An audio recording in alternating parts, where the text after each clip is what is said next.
I knew they'd never notice when I slipped out for lunch, but I didn't expect them to repurpose my desk while I was still sitting at it. No joke. One Monday morning I came in to find a fresh nameplate, intern workstation, property of strategy, bolted over my drawer. My drawer.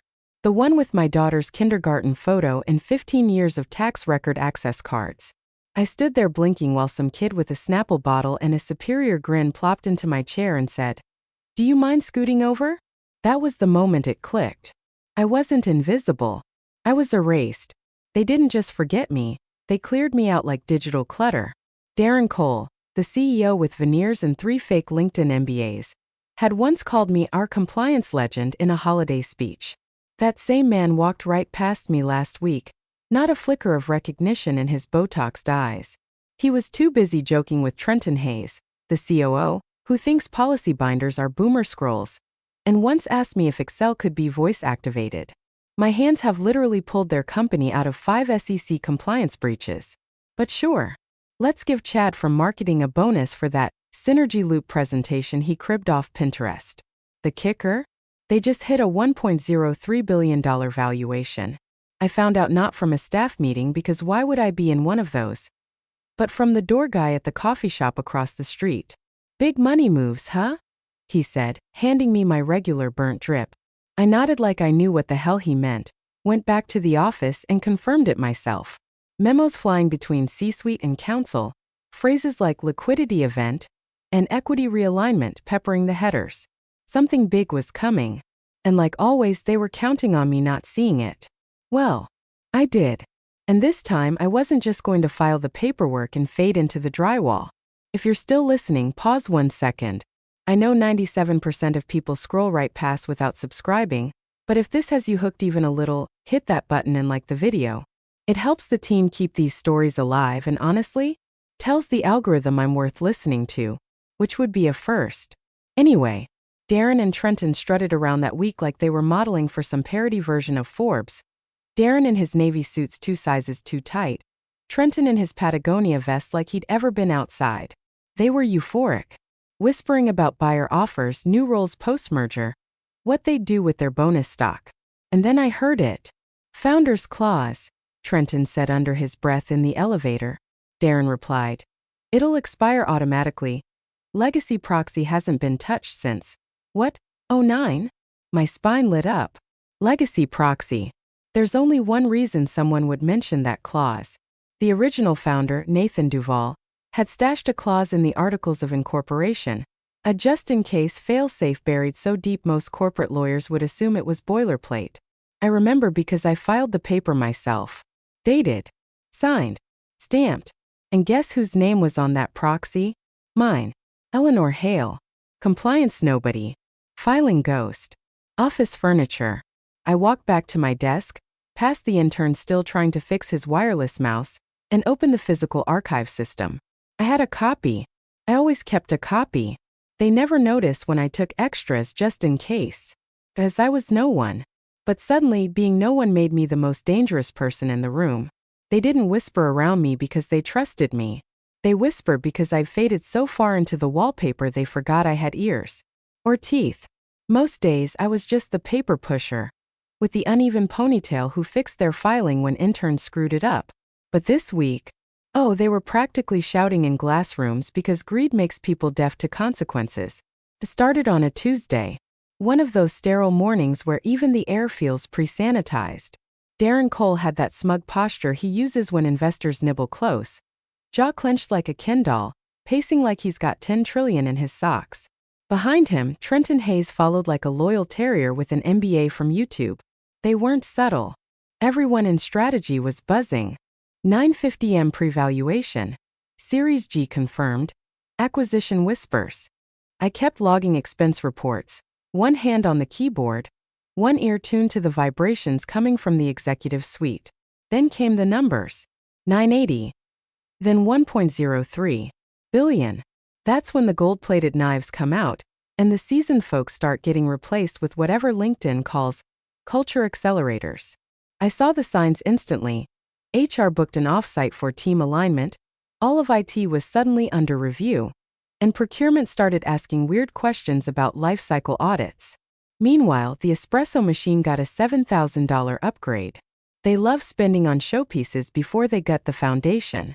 And as for the so-called dead weight, that's what Trenton called my whole floor in a Zoom I wasn't supposed to hear. Legacy ops? Please. The only thing they're good at is dragging down the org chart. I'd watched that call in the reflection of a supply closet window while cataloging paper trails. He was laughing when he said it. Darren, too, said it was time to phase out the fossils. Cute. But then it happened. Late Wednesday. I was wheeling a dolly of shredded archives toward secure disposal when I passed the exec conference room. Frosted glass but thin as tissue paper in terms of soundproofing. Darren's voice cut through first. We need to confirm whether the founder's clause still has any teeth. I stopped. My spine stiffened. And there it was again, Trenton, annoyed and dismissive. It's expired. No way it's still valid. Besides, who'd even hold the proxy? They didn't remember. They didn't know. They were so used to cycling through assistants, juniors, consultants that they forgot who'd been there from the beginning. Who Nathan Duval had trusted when the company was 2 weeks from insolvency and running out of payroll. Who notarized those filings in a heatless room with 1 broken fan and 3 blinking monitors. Me. I finished my walk down the hallway, dumped the shredded bin, came back to my desk like nothing had shifted, but inside everything had. The clause.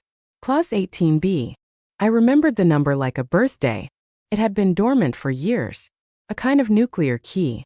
One that only activated if the company reached a $1 billion threshold and began merger proceedings without fulfilling a legacy audit. The kicker? The clause didn't name a role. It named a person. And every clause needs a signature to die. Mine hadn't been given. They'd built their ivory tower on top of a landmine, and I was the one holding the trigger. So I did what no one expected from the quiet compliance woman with her cardigans and burnt drip coffee. I started digging.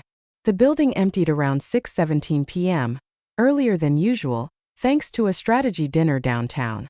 The kind where Darren gets half-drunk on overpriced Shiraz and tells interns they smell like success. I waited in my chair, still as stone, until the last pair of Cole Haan loafers clacked out of earshot. Then I moved. Down in sublevel 2. Past the elevator no one uses and the wall where the emergency light always flickers, lies the archive room nobody wants to touch. Moldy corners, buzzing fluorescents, metal cabinets packed tighter than a hoarder's garage. Most of the records had been digitized years ago, but not the founder's box.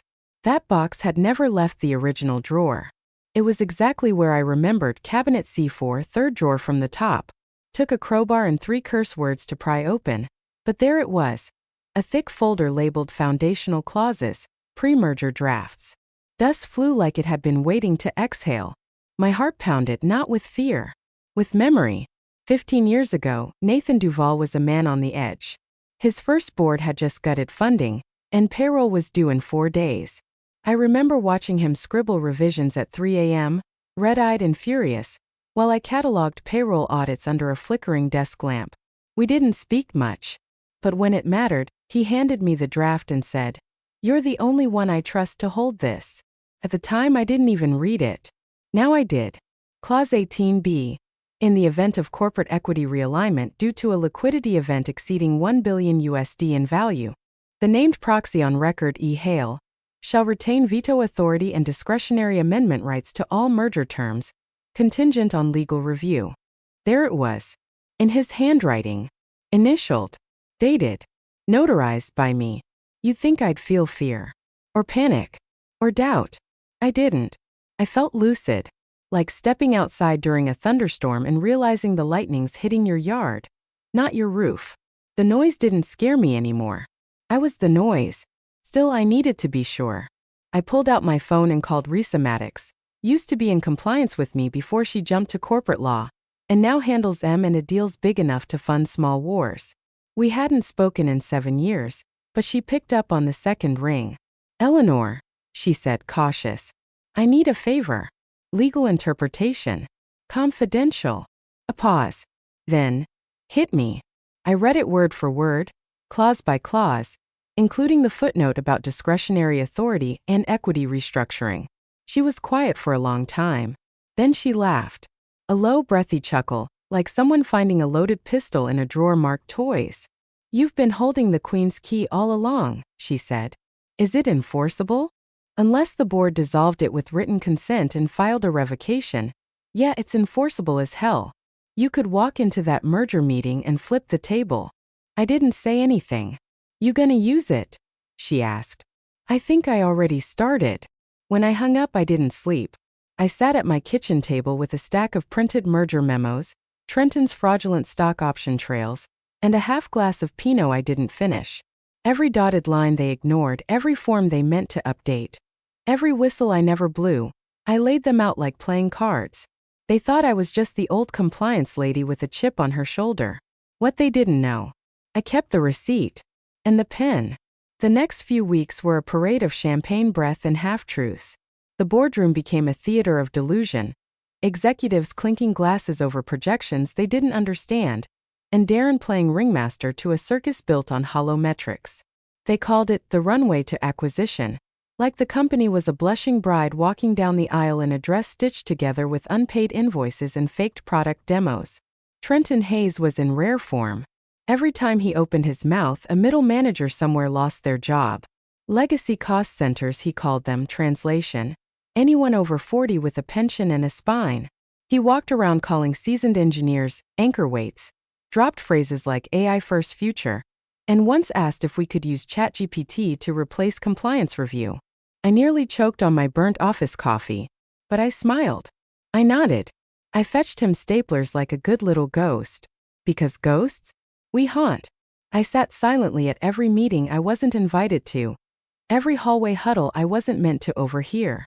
I fixed the copier when Darren jammed it trying to print his own press release. I unclogged the espresso machine that some junior exec broke while showing off. I became the office janitor, barista, tech support, and every time I entered a room they stopped looking. That's how I saw everything. Bribes, small at first. A vendor invoice padded with consulting fees that just happened to land in the VP of Products Venmo. Budget misuses, Trenton siphoning funds into a shell company labeled Strategic Growth Ops, that, by sheer coincidence, was run by his college roommate. And the cherry on top? Backdated stock options for Darren's niece, issued 2 days before the valuation spike. Illegally timed. Falsely filed. I didn't print the evidence. Cataloged it. Date. Time. Doc path. Audio snippet. Archive trail. Legal cross-reference. I wasn't building a case, I was constructing a time bomb. One clause, one email, one quietly notarized signature away from detonating the platform they thought they owned. Felt good. Not petty.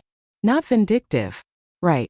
For the first time in a decade, I wasn't drifting through someone else's agenda. I had a map, and my name was inked on the X. I saw how they humiliated others. Laid off a father of 3 via Zoom. Then toasted leaner ops 10 minutes later. Gutted entire departments and blamed it on market pressures. All while buying themselves new Teslas and gold-plated MacBooks.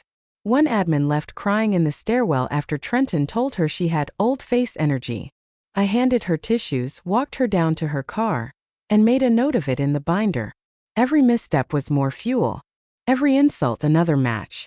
And they handed it all to me freely because they thought I was a nobody. Trenton once brushed past me carrying a tray of green juices, stopped mid-stride and said, "You still work here?" I smiled. Only on days that end in Y. He laughed like I was the company's favorite inside joke. But I wasn't the punchline. I was the narrator. And the final act was coming. It happened on a Thursday. Always a Thursday. The kind of day where tension clings to the air like humidity in August. Everything looks normal, but everyone's sweating for no clear reason. The final merger packet had just been delivered from outside counsel. 300 pages of legal jargon, performance metrics, equity conversions, and signatures. Lots of signatures. Everyone was patting themselves on the back like it was already done. And then came the stutter. I was passing through the legal bullpen, supposedly on my way to maintenance because the copier was possessed again. When I heard it, junior counsel, maybe a year out of law school, sitting there red-faced, lips pressed thin, muttering like he'd just found a live grenade in a coloring book. Clause 18 no trace needs signature. What the hell is an e-hail? I stopped mid-step, turned my head just slightly, just enough to catch the words. My badge still read Eleanor Hale. Same as it had since 2008. But they hadn't used my full name in a file since the company switched to initials. Since before the C-suite realized names weren't as scalable as acronyms. I kept walking, clipboard in hand, heart hammering slow and steady like a warning drum. Inside the executive suite, the ripple was instant. 10 minutes later, Darren's voice rose from behind the glass. Panicked, clipped, like someone whose credit card just got declined mid-power lunch. Clause 18B? He snapped. Who the hell is listed on that? Junior counsel again, quieter this time. Legacy proxy. Eleanor Hale. But there's no digital trail. It's paper only. I've triple-checked. A pause. Darren hissed. Get her in here. Then came Trenton's voice, smooth and dismissive as always. It's probably admin dead weight. Legacy title. Just ignore it. Nobody enforces that old crap. My lips curled. Dead weight, huh? They hadn't noticed that dead weight was still updating the internal audit logs they kept bypassing. Or that admin still had access to the permissions tracker that tagged every one of their asset movements. They hadn't noticed that every system they touched still quietly pinged me as a passive approver. That's the thing about ghosts. You don't see them until they start moving furniture. I made my way down to the staff lounge, calmly sipped bad coffee in a paper cup, then took the elevator up to floor 17. Not to confront them. Not yet. Just to be seen. I walked past the glass conference room slow and straight-backed, my suit pressed, heels echoing just loud enough to turn heads. I paused for half a second when Darren looked up, just long enough for him to squint like he almost recognized me. Almost. Then I kept walking. Calm. Quiet. Patient. In my bag. A notarized original of Clause 18B, plus the folder of Trenton's consulting payouts. The same ones routed through that Belize shell company he thought was invisible. On my phone. Every time-stamped infraction they waved away with cocktail jokes and bonus checks. I didn't have to barge in. I didn't have to shout. I just had to wait. Because now, for the first time in years, they needed me. And I was going to make damn sure they remembered why ghosts don't need doors to get in. Merger day arrived dressed like a royal wedding. Rented chandeliers, catered sushi. Even a champagne wall some intern called tastefully disruptive. The conference floor reeked of nerves disguised as victory. PR teams fluttered like moths in blazers, adjusting mic volumes and ring lights. Executives paraded around in overpriced suits with the sheen of men who thought the world was about to bow. Darren Cole stood near the head of the table, his grin pulled tight like a latex glove. Trenton Hayes, next to him, was already mentally spending his stock conversion, probably pricing out an electric yacht or a second wife. I arrived early. Sat in the back, quiet, tucked behind a ficus so fake it still had a barcode. No one noticed me. Not until the end. They'd gone through the speeches, the warm handshakes, the investor smiles that don't reach the eyes. Cameras rolled as Darren stepped forward, microphone in hand, voice as syrupy as ever. And now, he said, spreading his arms like a televangelist, we just need one final signature to close the most successful chapter in Duval Technologies' history. A few claps. Someone popped a cork early. Then I stood. Chairs creaked. Heads turned. I stepped from behind the ficus, suit clean, folder in hand. My voice didn't rise. Didn't need to. You'll need my signature to finalize. Confusion rippled across the room like a faulty current. One exec chuckled nervously. A few exchanged glances. Trenton outright laughed. One of those sharp guttural barks reserved for waitstaff and strangers in parking lots. I'm sorry, who is this? He said. I opened the folder.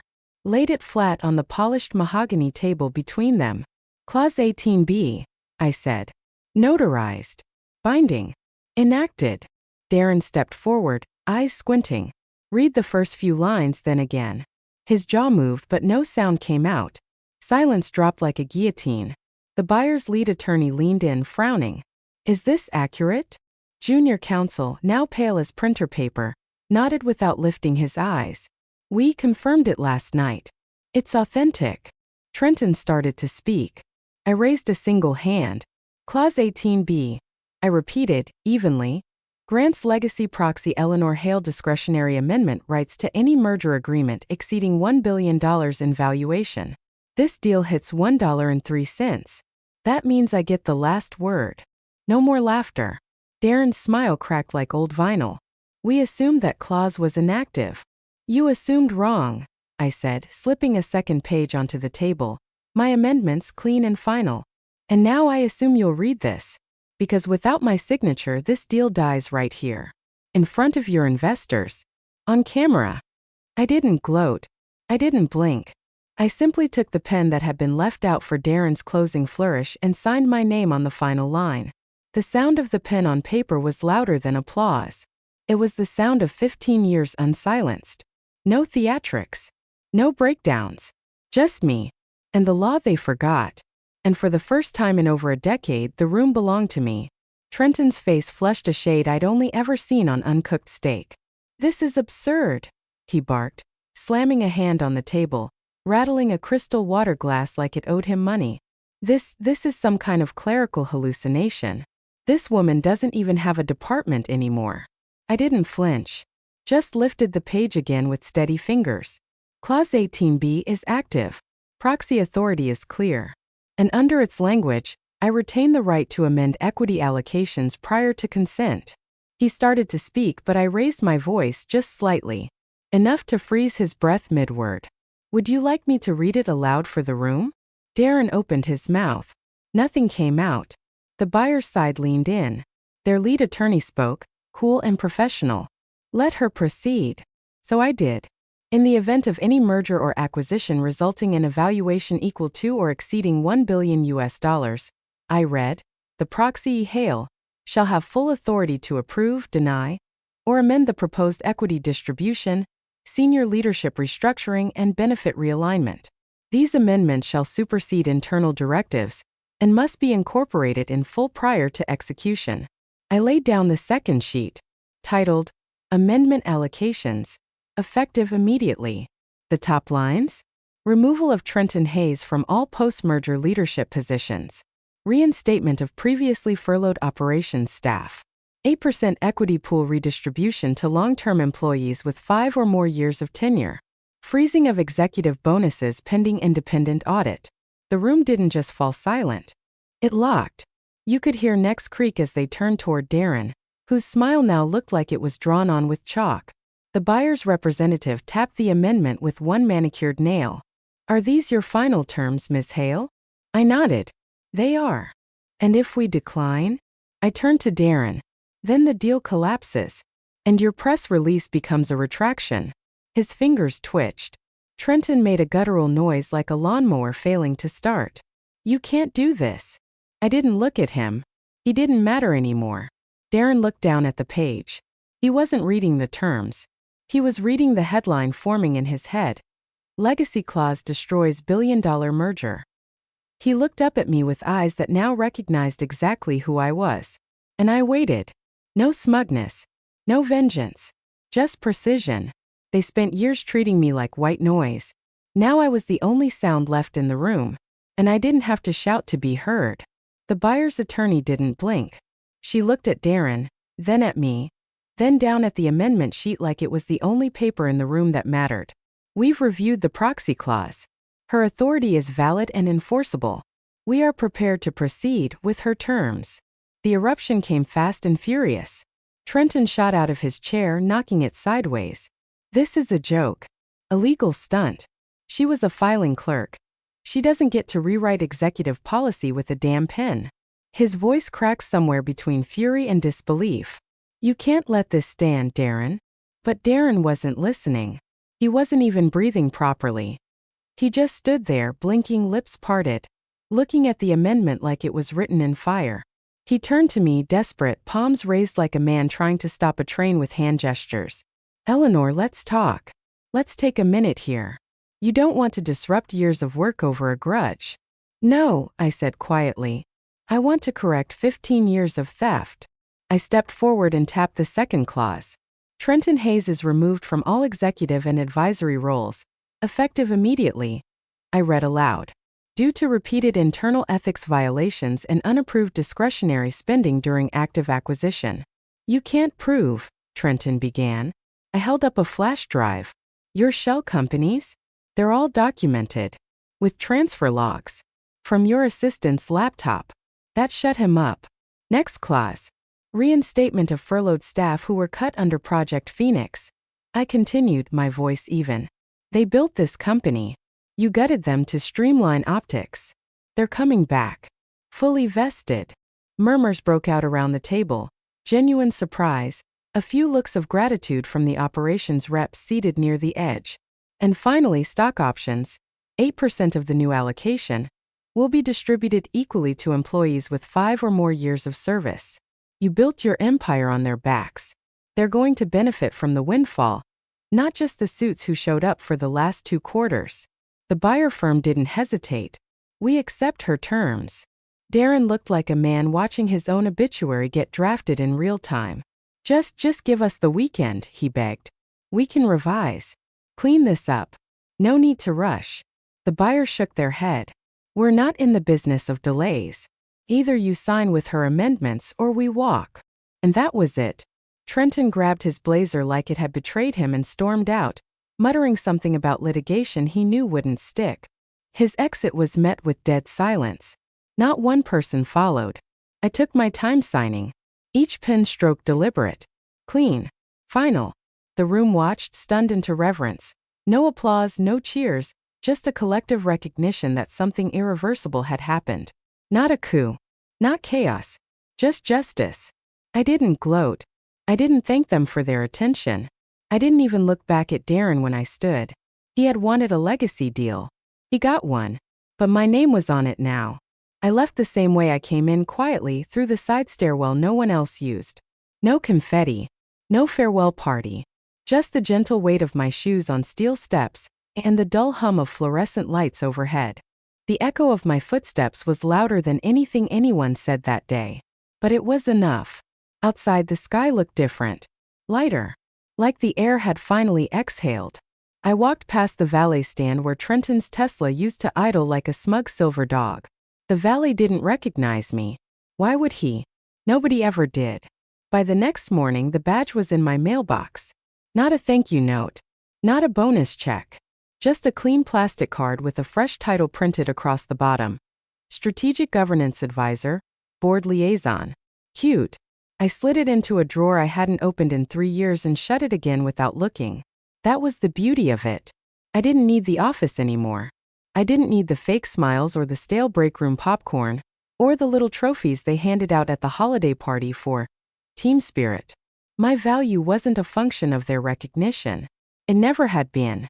That afternoon, I sat in a corner cafe on 3rd and Elm, the kind with chipped mugs and real sugar on the table. I ordered a black coffee the way I always had. The waitress didn't ask my name. No one pointed. No one hovered. I unfolded the business section of the Tribune. There, buried beneath the front page fluff, was the headline. Anonymous legacy shareholder, halts billion-dollar platform shut down. The article speculated wildly. Investigative threads about old proxy rights, questions about executive missteps, a paragraph on potential whistleblower allegations. But the name? It wasn't there. Perfect. I read it once. Then again. Then folded the paper. Slid a 5 and a 1 beneath the mug. Left the coins in a neat stack. And walked out. No fanfare. No spotlight. Just the soft creak of a door closing behind me and the quiet realization that sometimes, the most powerful voice in the room is the one that waits until the end. 15 years invisible. One pen stroke revealed everything.